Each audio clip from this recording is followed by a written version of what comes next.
नमस्ते। MD Finvest निवेश की बातचीत में आप सभी का हार्दिक स्वागत है। 2000 आया, फिर 2001 आया, देखते देखते देखते 2025 आया और 25 जाने को है।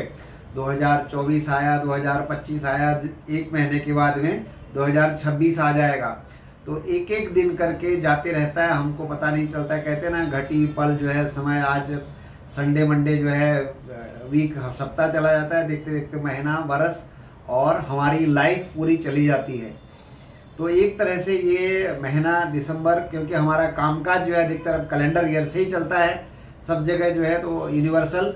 तो उस हिसाब से अगर हम देखें तो ये हमारे लिए आत्मावलोकन का समय है कि हमने क्या खोया, क्या पाया, क्या करना था, क्या नहीं कर पाए। सबसे इम्पोर्टेंट है, मुझे जो लगता है समय के साथ आपकी आर्थिक स्थिति तो ठीक होनी चाहिए, लेकिन उसके साथ साथ में सबसे ज़रूरी है आपकी शारीरिक स्थिति ठीक हो। आप शारीरिक रूप से स्वस्थ रहने चाहिए, मानसिक रूप से स्वस्थ रहने चाहिए।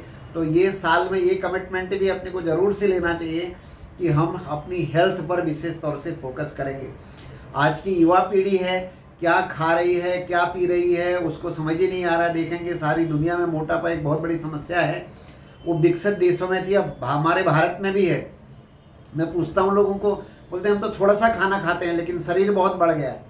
तो ये जो जंक फूड है या जो भी इस तरह की चीज़ें हैं, हम अपने जीवन पर विशेष तौर से, क्योंकि हमारा शरीर रहेगा, स्वास्थ्य रहेगा, तो ही हम जो हमारी वेल्थ है उसका उपयोग कर पाएंगे।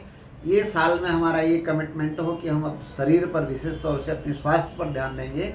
वो चाहे फिजिकल हेल्थ हो, मेंटल हेल्थ हो और साथ में आपकी फाइनेंशियल हेल्थ हो। वो उस इन सब चीज़ों में हम एज ए एमडी फिनवेस्ट आपका सहयोग कर सकते हैं। जो बीता सो बीत गया, उसकी चिंता न करें और आने वाले समय के लिए प्लानिंग करें। वो आप उस प्लानिंग में हम आपका सहयोग कर सकते हैं, क्योंकि जीवन में समय का सबसे बड़ा महत्व है। वक्त बेवक्त जो है ना, वो कहते हैं वक्त बर्बाद हो गया तो वापस नहीं आएगा। आप रुपया पैसा वापस कमा सकते हैं, कैपिटल एक बार लॉस हो गया तो वापस से खड़ी कर सकते हैं, लेकिन अगर हेल्थ लॉस हो गई तो वापस से आती नहीं। उसी तरह से जो कल बीत गया वो वापस आ नहीं सकता। सबसे इम्पोर्टेंट और अमूल्य है जीवन में समय। अगर हम लोग समय की कदर करना सीखेंगे, समय को वैल्यू देना सीखेंगे, तो हमारे जीवन में समय वैल्यू ऐड करेगा। हम हर तरह से सुखी और समृद्ध होंगे। आप सुखी और समृद्ध हों, इसी कामना के साथ आज बस इतना ही। धन्यवाद।